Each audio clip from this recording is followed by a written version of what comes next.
Now, don't tell the other podcasts, but I think that's probably the best intro of all of them. Love that jazz, those jazz drums. They're heralding the beginning of the Positive Echo podcast, which will make a whole lot more sense when I bring co-host Gary Coulton onto the screen, which I'll do now. That's better, isn't it? Not so busy on the screen there. Yeah, raise the tone now, shall we? Yeah. Thanks, Gary. Thanks for doing that. The neighborhood's just gone up in value. Good to see you. It seems like only 8 hours or something. It was, yes. We were having a chat to a different audience this morning. I'm on the Good Morning Portugal show, absolutely. I love the music over there, of course, as well. But that's great. I found that as part of the YouTube audio library. It seemed somehow appropriate to bring you in on that. That's your new walk-on music, basically. Of course, yeah. Do you want that when you come to Portugal? Are you going to have that as when you come into the room? Sounds like a plan. Yeah. Excellent. Episode 2 then of the Positive Echo podcast. Last time was really the establishment of the idea, and this key question for us that we'll ponder on a fortnightly basis at this time on a Wednesday evening. What kind of echo will you leave when you're gone? If you want to find out about the origin of that, you can do that in episode 1. But yeah, what have you been thinking about in the time that we last spoke about this and that first episode, Gary? Well, in the first episode, we kind of focused on leaving a positive feeling and positive echo, a reverberation with other people. Mm-hmm. And that got me kind of thinking, well, don't you have to do something for yourself first in order to be fit enough, well enough, resilient enough to help other people? So I'd like to sometime during the next few minutes talk about leaving an echo for yourself. Well, that sounds like a perfectly useful place to start to me. Does that fit into the realms of self-care and the idea that when you're on an airplane, when the oxygen masks drop, you need to give yourself some air first? The old one, yeah. Nobody does it. No, it's true, isn't it? Isn't that nice in a way? Yeah, nobody thinks. Well, I say nobody. There are obviously certain people who just grow everything for themselves, but that's a whole different show. The idea of if you're not able to look after yourself, you will always require somebody else to look after you. Yes. You can't push it outwards. And if you try to, it feels fake. And both sides of the equation, the receiver and the giver, kind of doesn't feel right. So it got me thinking about, well, what is this thing? Positive intelligence, positive attitude, and how can you make it every day? And every day. So it's not something that is special that I have to work at, get a degree in. It's just something that is already in me, but I just don't exercise it enough. So it becomes a natural way of being. So that's the kind of thread that I'd love to pick apart this evening. Yeah, for sure. And we welcome ideas from other people who absolutely that want to suggest things that they would like to be remembered for, things that they've seen that they will have remembered other people for. I mean, literally positive echoes for me. It's been a bad week or bad couple of weeks, if you like, in terms of the loss of great American black music artists, Roy Ayers, Angie Stone, great names, people whose music I love. I mean, that's literally, isn't it, a positive echo, the great music that's left behind by people. And shout out to Roy Ayers, shout out to Angie Stone. That just makes chronological common sense, doesn't it? If you love artists who were popular in the 70s, possibly the 80s, chances are they will be coming towards the end of their lives in these next decade or two, and that's an inevitability, and we can love them and honor them if you want to do that. Musical artists, but anybody, you've got something we'll come back to as well. The happy to chat benches, that's a lovely Yeah, that's a lovely legacy that someone's leaving behind. So feel free to disrupt our conversation if you've got positive echoes of your own or others that you recognize in other people as we develop this theme. But we'll come back, Gary, yes, to the positive echo for yourself, I think was the basic idea. Yeah, it's a particularly tough time for a lot of people at the moment. And why wouldn't we feel rather beaten down? But if you try and attack the big stuff straight off the bat, you're always going to get beaten by it.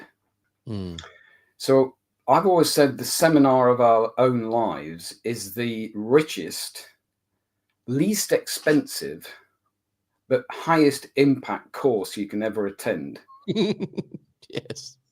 Yeah. But we don't pay enough bloody attention to it.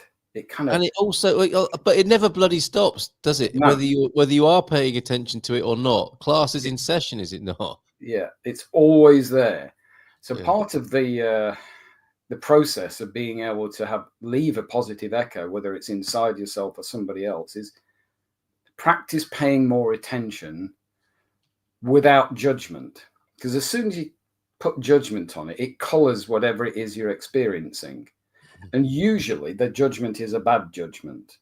So if you're looking at your own self, paying yourself attention, and you smear on that sheen of bad intent, everything is going to be horrible. And once it's like that, it's not useful to you because it comes with this nasty smell all the time. Yes. I use a lot of physical metaphors because it makes it more real. You know, I talk about tasting things and disgust about something. But also things can taste beautiful. They can smell beautiful. So the seminar of our life, here's an example, a true example from when I was a coach, okay? Executive coach. And I'm working with this guy, we'll call him Dave, save his blushes. And Dave ran a company of about 200-300 members of staff. Huge IT company, really, IT services company.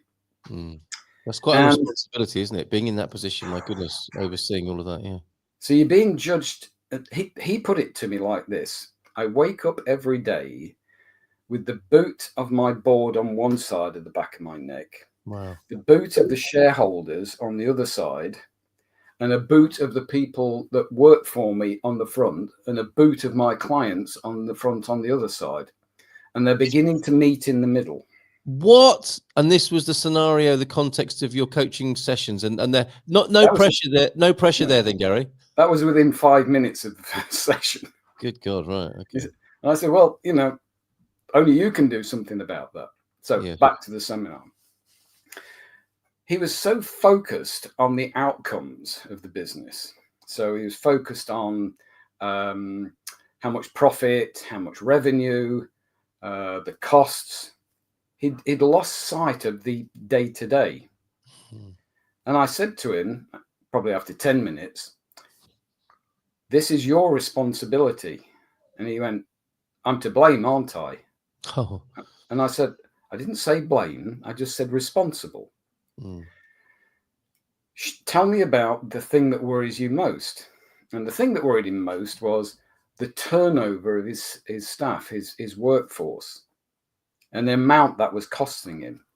And I can't remember the exact numbers, but it was hundreds of thousands of pounds a year spent on things like adverts, lost productivity, because there was a 25% turnover of staff at every level of the business every year. And I went, there's a story here, isn't there? So I started, with his permission, interviewing people all over the company. And I just said, I told him what I was going to ask. And I told them that their reply would be anonymized to the point where he couldn't tell who it was from. Excellent. One person said you can tell him to his face. Yeah. And that was his PA. She knows where the bodies are buried, or he knows where the bodies are buried. I'm married to an ex-PA, so, yes. I have insider dealing on this. Yes. So anyway, she said to me, he just explodes at me for no particular reason. And I asked her what it did to her. Wow. And she froze. And she didn't just freeze while he was yelling at her. She'd freeze for hours afterwards. Right. Gradually tailing off. And this had been going on for about a year, something like that. And I said, you're about to leave, aren't you? And she said, yes. And I'm taking everything I know with me. So I had a little chat with Dave. Yes, yes. You might want to sit down, Dave, because I've got the first bit of feedback from the experiment. So I gave him some of these things, and he just exploded at me. And I thought he was going to hit me. Really? Yeah, and he was paying me good money at the time. And I said, I don't care. I'm walking. Yeah. I'm not emotionally engaged in your bullshit. Drama, yeah. Yes. Your drama. I don't need your money, and I don't need this hassle. What? Wow. What? Yeah. Anyway, long story short, we did some work together, and I wanted to explain to him what it felt like to be let down.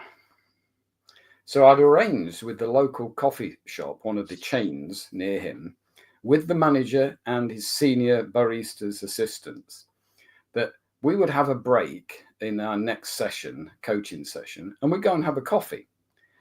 And I made sure that the barista gave him the wrong coffee. Oh, wow. And did it twice. And you can imagine his response. He just in a row. So the first coffee got sent back because it wasn't right. And then, okay, we'll fix that for you. And then the next coffee wasn't right either. Yeah. And he just blew up. And one of the things that I'd been trained in was kind of toddler negotiation. And one of the ways that you do that is you make a loud noise in front of them and they go. So I just clapped immediately in front of his face and said, what's happening to you right now? Wow. So he could transcendent, he could come out of his being in his drama and see his drama. Yes. So now he was an observer of his own drama, is an observer of his own emotions. And I broke the fourth wall with the manager and the barista and said to the barista, how do you feel? Bloody hell. And she said, I want to throw the coffee over him. Right. Did you open it up to the floor? Other customers. What about you over there, madam? It was packed. Oh, crikey. The place was packed. Yes. And I said, imagine this is your PA and these are all of your members of staff who are observing your behavior. Two things. You frighten the hell out of them. They're all freezing to some degree. Yes. And second, they're about to apply for another job. Yes. And they're going to take all their knowledge with them. And that's why your business is failing.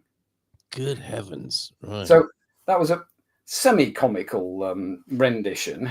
Well, fair play to you. What an amazing coaching intervention to create. How did that come to you as a thing to do? Don't know.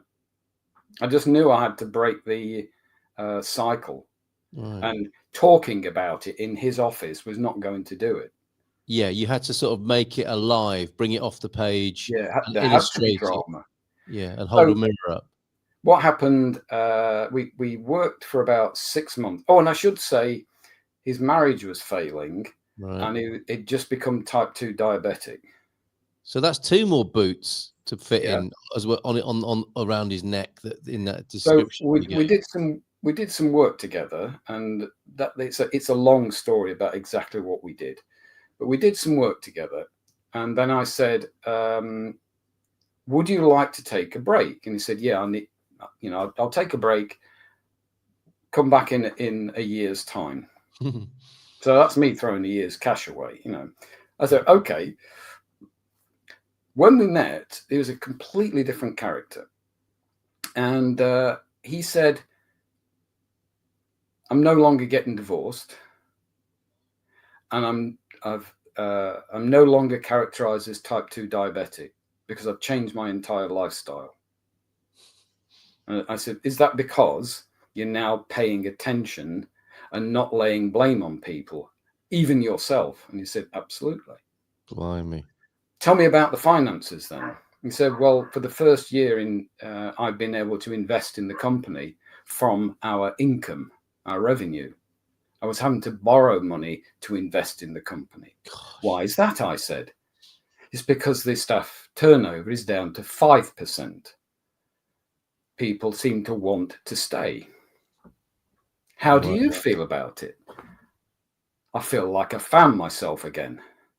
Wow. So this idea of paying attention to the small stuff, and that's what the positive echo is about. It's about not the grandstanding. It's not having your name on a building. It's not even being a great artist. It's being the person that will sit somebody you've never met before and have a chat with. And listen. Yes. And in that illustration and where we began, doing something for yourself, you could kind of to remember yourself by. So I wrote a post on Substack about noticing your triggers. And it's the little things that are most helpful.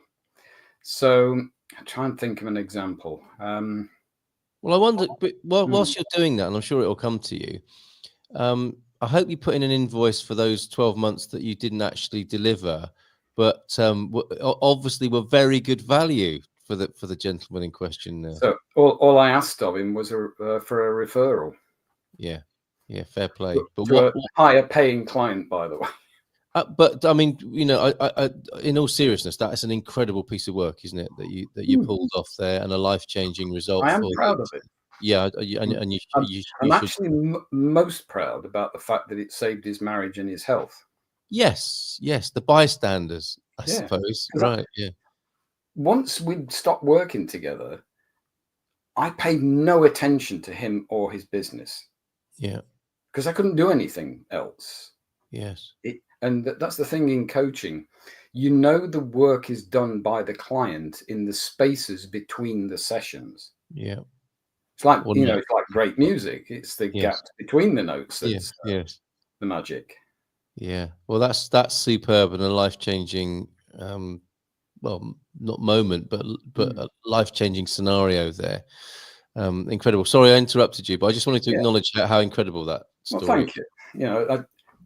As I've got older, I've got better at accepting people's good wishes, let's say. It was never easy. And that may be another podcast in the future. Yes. Triggers you were talking about. Yeah. So emotions are incredibly useful. And if they weren't, nature would have by now got rid of them. We'd be automata. Right. So our anger, our fear, our enjoyment, exhilaration, the whole panoply is useful. Okay, now you're not using the word trigger in the current political ideological sense. You're talking about anything that shifts your state. A stimulus, let's say. Right. Okay. We call it a stimulus. Yeah. Okay. And a stimulus can be a mental stimulus or it can be a physical stimulus. But something. So. I really hate washing up dirty pots. Yeah, there you go. There's one. And I will prevaricate over it, knowing that it's my turn. It's the right thing to do. And I'm pretty good. Once I get going, I'm very, what's the word? I'm careful. The pots are clean, they're rinsed, they're put away. It's that doing it. And so I get angry at myself over blocking something as simple as that. So what I've done over the past, and I don't want to come across like I'm some kind of saint. I am not by any means. No. But I realized that not acknowledging my dislike just made it more likely that I'd be angry about it next time. So as I'm doing the pots, I go, okay, what does it feel like when I'm angry? That's fascinating. I've got this kind of tight feeling in my solar plexus, and I get an adrenaline rush. It's not massive, but I can feel it. And it's not a pleasant adrenaline rush. It's not an excitement, a thrill. It's a angry kind of thing, frustration. Okay, so now I know what that feels like, and that's a trigger to me. When I feel that sensation, that thing is a frustration. But how intense is it? Is it a 1 or is it a 10? Well, it's probably only a 1. Well, I can deal with a 1. Come on, get on with it. And that helps me using a very simple thing that is in of itself fairly meaningless. It's very private feeling, well, it was. But it gets me ready for when I feel the same quality of sensation, of anger, frustration, but now it's an 8. It's only the intensity that's different, and I can work with the same quality. I am frustrated. Okay, what's making me frustrated? It was that thing. Oh, now I understand why I'm frustrated. I can make a plan. And it's the difference between reacting to a stimulus in an uncontrolled way and responding to it after you've been able to take a breath. The old adage of take a breath. It's true. Yes. Not just socially, it's true physiologically. You take a deep breath, changes the way your body's reacting. And you go from dumb courage reaction, I don't want to do the washing up, to do the washing up, I'll have clean plates for the next meal. Oh, that makes sense. So that's the seminar of life. And the more you do it, the more the bigger the grin on your face when you go, oh, yeah, I know what's coming next. And you can accept it. You can lose your temper. That's fine. But at least you now know why you've lost your temper. It happens less often. You don't lose it as much in intensity. Equally, things like trust. My brother, God love him, is one of the most trusting men. I do like the parentheses there. God love him. I guess it's the sort of thing one says about a sibling. But carry on. I love my brother deeply. He's an amazing guy. But he will admit he has this tendency to trust people he meets. And not all of them live up to expectations. So I have this thing where I've learned about smart trust, which is everybody gets it. They get an equal amount at the beginning. But I do take note of things when people aren't as honest with me, reliable. And eventually I'll go, you've made your own bed, lie on it. So this idea of your seminar, it doesn't require lots of constant attention. But you can pick a thing and go, today I'm going to notice how much I listen to people as opposed to talk at people, and vice versa. And the more you do it, the less clunky it feels. And I'm just wondering if, Carl, you're having some internet issues. I'm not sure what's happening here. I think you're coming through loud and clear. You to me are a little bit frozen and stuttery as well, but with the audio is good, which is the main thing.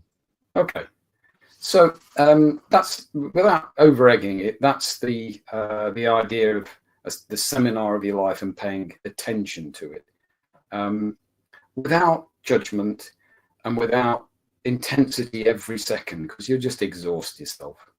Yes. Yeah. Okay. We're getting feedback, not in a good way, from Lee. It's all fine on Facebook. Thank you. Oh, Bob's also joined us listening now. We'll need to listen to the beginning afterwards. I love the positive echo title. And going back to Roy Ayres, he left a million memories of summer days and smoky venues I saw every year for 2 decades at Ronnie Scott's. He'll still be making memories with his music well beyond his death. Everybody loves the sunshine. Absolutely. That's the track he's probably best known for. Yeah. Very interesting about triggering. And I think probably we're talking about the same mechanism that you applied to the CEO. and what to oneself. It's transcendent, isn't it? It's doing your own hand clap. Okay, I'm feeling myself going here. I'm not going to stop the process. I'm not going to judge the process. I'm going to watch myself unfold into this scenario. You just notice. And you might also find that there are other aspects of your life that you can practice doing it that they're inherently non-judgmental. Well, relatively so. At least your relationships aren't going to fall apart if you try doing it too soon with those. Yes. So, as briefly as I can, I'm a marathon kayaker. That's my sport. And it's a very, very technical, physical thing. The only equivalent I can think of is the darts player who's trying to get double top every time. Yes. You become obsessed. So we become obsessed with the physicality of creating a powerful, perfectly timed, symmetrical stroke, and do that for 10,000 strokes at a time. Yeah. Some of these guys, not me, hasten to add, will non-stop paddle 125 miles overnight. Good God. Yeah. And at speed. Yeah. It's not dawdling. So you have to be able to know where every part of your anatomy is at any moment to make the mechanics of the physics of applying force to the water and to the boat as efficient as possible. And you can play with games that allow you to go, okay, I know that the boat won't move unless my paddle blade is buried in the water maximally, and through my body is connected to the footrest at the front of the boat. Newton's third law of physics, every action has an equal and opposite reaction. So somehow I've got to connect in my body the link from the paddle to the footrest. While I'm doing that, I can't think of anything else, by the way. So it's fabulous meditation. Yes. But I've had people in my Zen paddling coaching sessions go, I can use this at work, can't I? And I go, I don't know, can you? And all it is practicing on something, this idea of noticing more. If I do this, what's the result? Is it a convenient result or is it inconvenient? Well, if it's inconvenient, I won't do that again. But if it's convenient, maybe I should keep doing this. Yes. And maybe then next time I'll add that. And here's the result. It gets more and so on. So you can do those things either in the gym or just when you're walking. When you're taking a photograph, it doesn't matter if the photograph's not perfect. Yeah. We have got a great question here. Before we address that, I want to say there's a fantastic theme developing for me here about you were talking this morning on the show about being a scientist. Yeah. And I was thinking to myself, like you do, what about me? I was thinking, what about me? What am I? And what is the counterpoint or the dynamic going on in the podcast? Because we've done this completely on trust, haven't we? And well, seems like a good idea. Let's give it a go.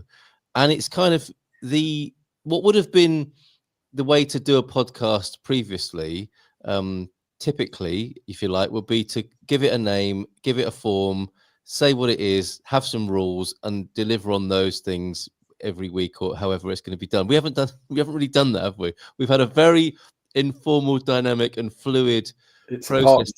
To get to where we are now.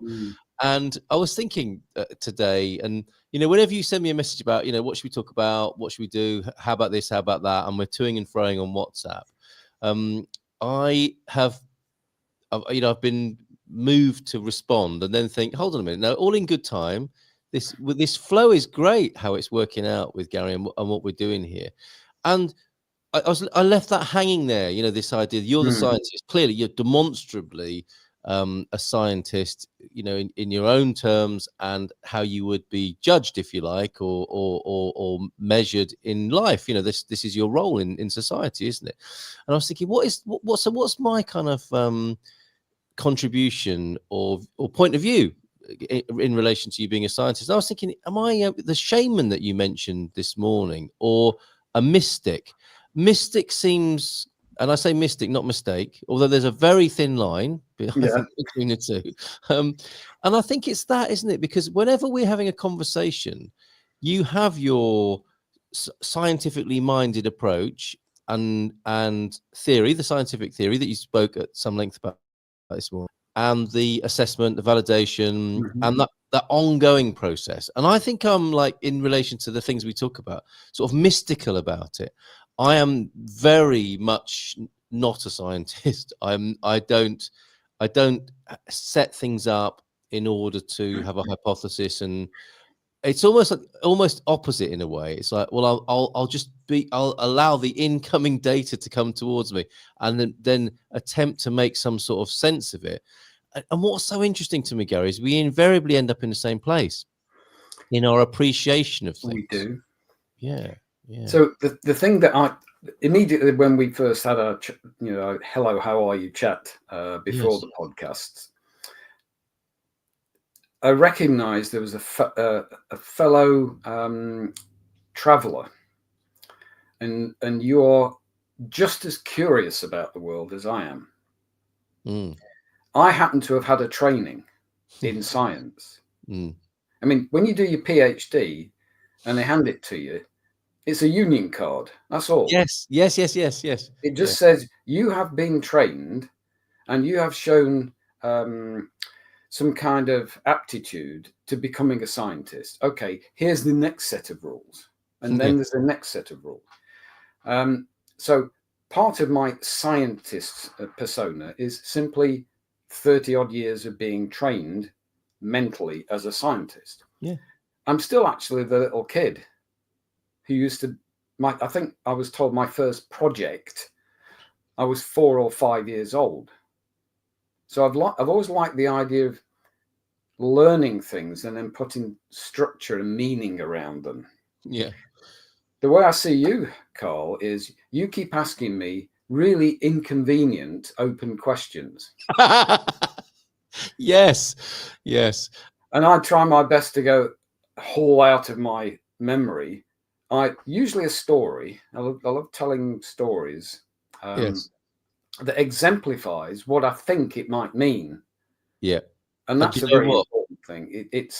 I might have been doing that since I was 5 as well, Gary. Yeah. I think that my mother might say, yes, he did that since you did your first project when you were 5, and Carl has been asking those open-ended and awkward questions since he was 5. Yeah. And incidentally, I've resisted, I think, in the way that you've done an initiation, a scientific initiation. I've resisted training, being put into a method. That's been for whatever reason, has been my ongoing resistance, is to formats and procedures for understanding. It's like, it's been really messy, and yet you and I seem to have this shared curiosity, but with a very different methodology. And in that way, I hope it doesn't become a scientific view of what it is to leave a positive echo only. Right. I said to you very early on, not on screen, but very early on, you are as important, and the things that you feel and think are as important in the partnership as anything I can bring.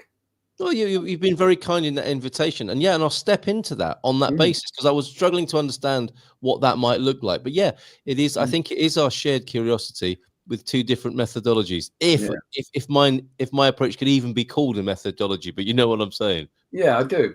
Yes. And my training, I think it's a part of a reward system. The training in the process of being a scientist gave me answers, and I said this, I think it was this morning, I'm losing touch a bit now. I've been so lucky, and I'm not unique by any means, in discovering things, small things. I mean, not life-changing things, but small things. But in the moment, I knew I was the first ever to see that or grasp that thing because of the data. So you get this constant reward. It's like a drug. It's a dopamine hit. And I'm neurodivergent. So now I understand why that obsession with understanding nature's stories and the process of being a scientist gave me dopamine hit after dopamine. So why would I want to change? Yeah, right. It's only when the other aspects of being in higher education, the politics, for example, it's only when that outweighed the dopamine hits from the science and the people that I decided to leave. Yeah, can understand that. So that was an objective decision based on my life seminar. Yes, indeed. The life seminar is excellent. It's the best. Well, as you say, it's a great value workshop that we're all embarked on. Nobody gets to choose whether they're in it or not, but they can choose the level at which they subscribe and get a sense of the benefit. Right, this question then. Thank you, Bob, for this. This is great because this, I think, relates to the triggering and looking at oneself. How does one differentiate between an observation and a judgment? So, being non-judgmental, what would be the difference then, Gary, in observation and judgment? I think within the realms of observing oneself in the triggering. Okay, so it's a brilliant question, and partly it's loaded with semantics about definitions and so on. So let's separate the word judgment from assessment. So a scientist, for example, never judges the outcome of a experiment in personal terms. You run an experiment which you hope will test a question, a hypothesis. You get results and you go, okay, I'll run a statistic test, and if the data passes that test, then the hypothesis was true. If it doesn't, the hypothesis is false. I don't care. The problem when we start getting into personal relationships, we assign good or bad to the outcome. So I meet somebody, we don't quite gel, it must be their fault. Yeah. Yes. Or alternatively, it must be my fault. Yeah. Well, that's a judgment, a personal judgment. What I'm saying is step away as much as possible from personal judgment when you're presented with new things. Yes. So an observation would be, I've noticed that the person I'm having dinner with picks their nose and eats it. Yes. At the dinner table. That is against one of my cultural norms, and I don't think I'm going to be able to put up with that. But does that make them a bad person, an evil person? They're just a person I don't want to be in the room with. Fine. Leave. Yes. So that's the difference between judging them as a person, because that might be the only bad habit they have. Bad as it is. A deal breaker nonetheless. It may be a deal breaker nonetheless. In some situations, yes. But they may be like, Mahatma Gandhi in every other aspect of their life. Oh, that'll be a moral maze, wouldn't it? But you don't know because you've got no data. Yes, indeed. You haven't gone that far. You can stick it out and go against your cultural norm and find out. It could be, anything that you could decide is a deal breaker.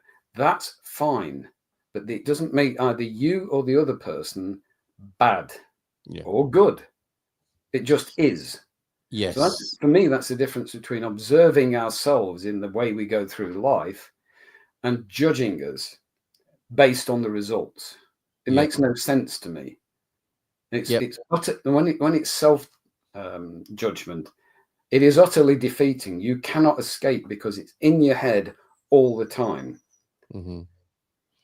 If I may add from what I would say from a mystical point of view, then, if we're going to go with those roles, I think observation is what we are, and judgment is what we are not, in a way. And I'll expand on that. So observation, and you make a really good point about semantics, and this is where so many things kind of hit a wall or come to blows is in the semantics. But for me, if I can kind of nuance or contextualize it or whatever, just to give it a sort of a mystical point of view, observation would be, like you say, noticing what's going on without judgment. And we are I think the most refined or best part of us, if you like, in a non-judgmental way. I don't mean the best part of us as in that's how you should be, or it's better, but in terms of our most elevated, refined, and free, if you like, or divine state, we are noticing. We are pure observation, what you might call consciousness. And judgment is all the partial views. Or it's like when consciousness breaks down, and I choose the term purposefully because that breaking things down means to break them into smaller parts, but also suggests a decay of some sort. When consciousness breaks down into smaller parts, partiality, partisanness, ideology, refractions of the greatest expression of who we are, that's when we go into the world of judgment. And what's interesting with that, I think, in terms of what you were saying, is we know what that feels like as well, don't we? We know what it's like to take a breath and observe from the examples you've given earlier on, to take a breath for ourselves, or to clap the toddler back into a larger awareness. It feels different to being stuck in judgment, doesn't it? And all, there are shades of judgment, because there's righteous judgment, which can actually feel quite nice, if not sustainable, and then judgment, which, self-judgment and dark judgments and negative judgments about people, which don't often feel nice, apart from the sense of righteousness you might get from them.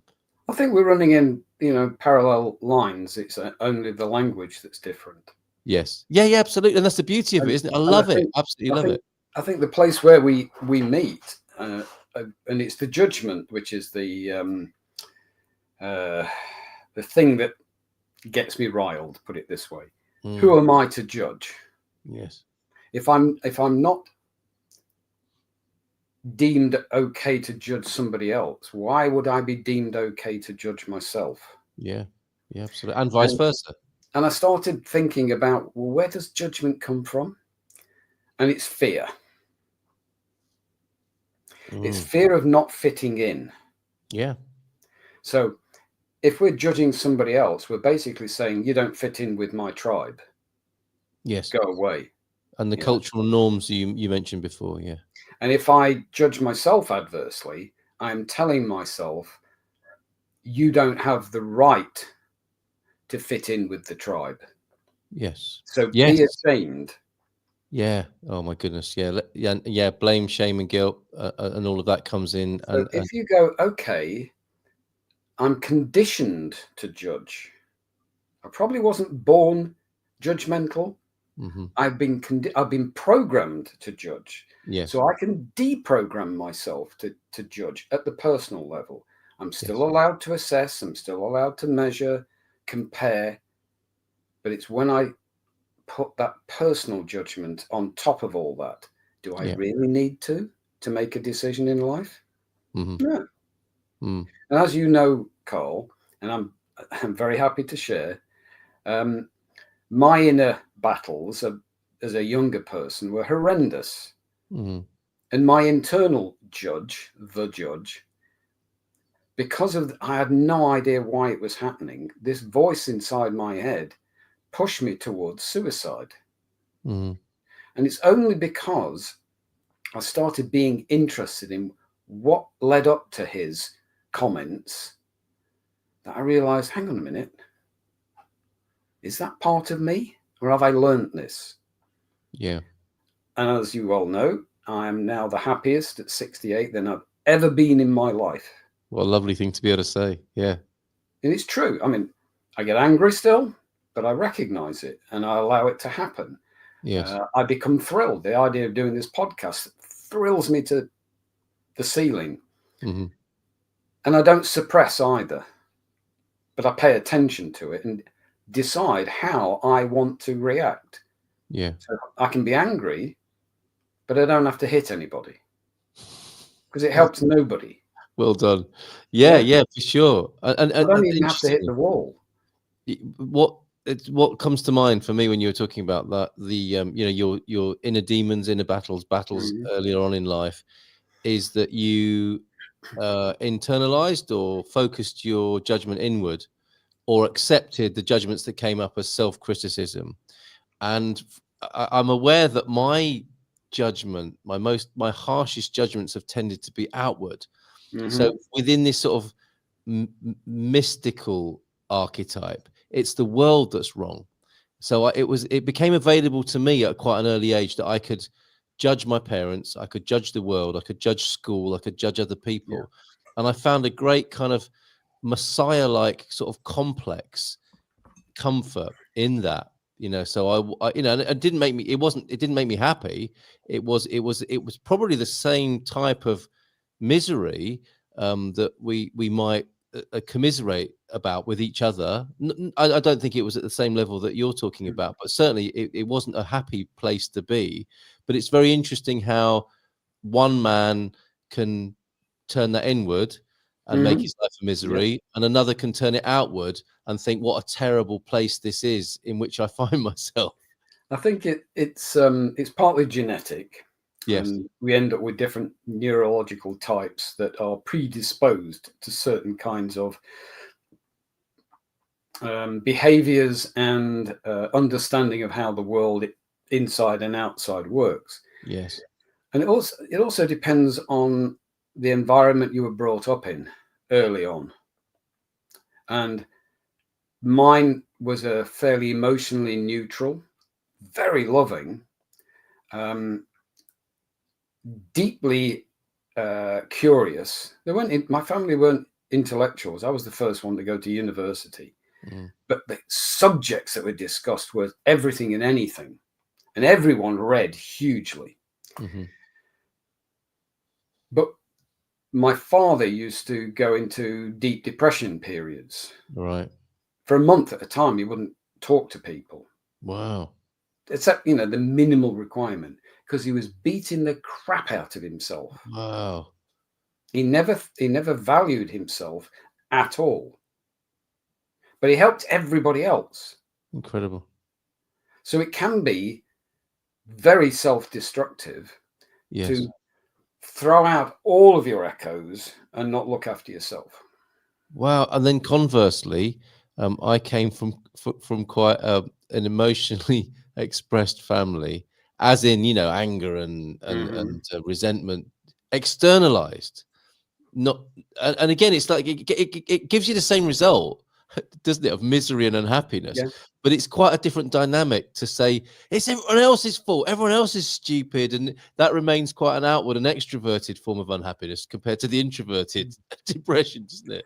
I mean, if you've have kids and you remember them as at their first schools, not babies, but 3, 4, 5 maybe, and they're in the playground, you'll see the extroverts, who sometimes pick fights, but they're always out there doing stuff. It's always about outside. And then you'll see the kids on their own or in pairs, very, very quiet. Yes. So you can pick a neurodivergent kid, watching them in the playground. See it right there. Right, we are into probably our last sort of 10 minutes or so. Sure. We have a positive echo to share, which will be probably quite a nice climax to the podcast. But we have great comments as well. So thank you, Mel, for being here. The phrase I love when observing is, that's interesting. Yes, it involves no right, wrong judgment. And in its way, scientific, right? That would be a scientific response, wouldn't it? A little rub of the chin just gives a chance to acknowledge, note the action, feeling. Pencil, write it down, take the temperature, whatever it is, for your conclusion there. That's interesting. Or quite, I'm getting Sherlock Holmes vibes as well with that. Interesting, Watson. Yes, and then he goes, let the game begin. Yes. How did the Inca handle not having a Raphael in their culture? How do we know that they didn't, or a Mozart? Weren't there any temper tantrums thrown in the Inca culture? We have no data. Yeah. We have our judgments, however, don't we? We have our set of sort of stereotypical stories or views about ancient cultures, which might reflect what we want them, how we want to feel about those cultures. But that's an interesting question, Mistress. I'm not exactly sure what you're getting at, but keep coming with that. I think I might be wrong, but it's, do we require people like Raphael or Mozart in our cultures in order to develop a sophisticated culture? We don't have any information about early South American individuals to be able to say that, because there's nothing recorded. Yeah, and Apocalypto is not a very fair way of assessing it, is it? There's actually a brilliant book by Professor Alice Roberts I'm reading at the moment, which is about the species that we have domesticated. And the chapter on maize actually tells us a lot. Oh, okay, all right, yes, and how we shifted according to where it came from, who developed it, how early it was. Yeah, Bob's loving your comment there, Mel. Absolutely. This is interesting from Peter. I was trying to teach melancholy to the students yesterday. Now that sounds amazing, just that first part of the sentence. I mean, is this somebody like at university? You know, what are you majoring in? Well, melancholy, but our tutor yesterday, Pete, I was trying to teach melancholy to the students yesterday and explain that there can be some enjoyment to misery. Yeah. Which part of who is this? Is it a sort of Oscar Wilde type? Oh, it's what a pretty past, or what a terrible place to be. But I actually quite like it. I love the embodiment. Oh, here we go. I love the embodiment of it in Marvin, the paranoid android. I suppose it's whatever floats your boat, isn't it? Yeah. And you know, as I said earlier, melancholy is a valid mental state, because usually it allows you to investigate the things that are not working quite well without it being a major issue. Yeah, I can go into a melancholic mood. Okay, it's a reflective mood. Yes, it's a inactive kind of emotional state. It's very valuable.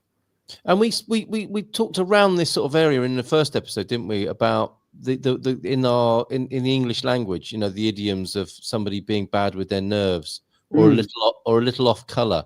We know what that means, don't we? And I'm thinking, you know, bad with their nerves goes more towards the depression conversation, and being a little bit off color is what melancholy possibly, isn't it? And again, you have to.